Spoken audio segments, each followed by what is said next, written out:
নমস্কার বন্ধুরা। আজ আমরা গেছিলাম একটা নার্সারিতে। আমাদের গ্রামেই একটা সুন্দর নার্সারি আছে। শুধু একটা না, বেশ খানিকগুলোই নার্সারি আছে। তার মধ্যে এই একটি সুন্দর নার্সারি, যেখানে গেলাম আর এত সুন্দর সুন্দর ফুল গাছ, তাছাড়া শাক সবজি নানান ধরনের গাছ, ফলের গাছ দেখে আমরা সবাই শুধু মুগ্ধ হয়ে যাচ্ছিলাম।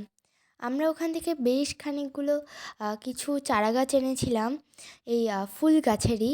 তো খুব সুন্দর সুন্দর ফুল গাছ ছিল ওখানে, দেখেও যেন একেবারে মনের শান্তি। এই যে আমরা যেমন এনেছি ডালিয়া ফুলের গাছ, তাছাড়া গাঁদা ফুলের গাছ, খুব সুন্দর লাগছিল। আরও একটি গাছ এনেছি, খুব ইন্টারেস্টিং, ক্যাপসিকাম গাছ, সবুজ ক্যাপসিকামের গাছ আমরা এনেছিলাম।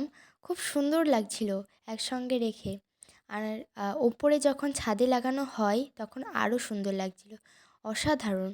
এই ফুল গাছ একেবারে দারুণ সুন্দর, সতেজ, আম প্রাণ দেয় সবাইকে, যেন একেবারে মুগ্ধ করে দেয় সবাইকে।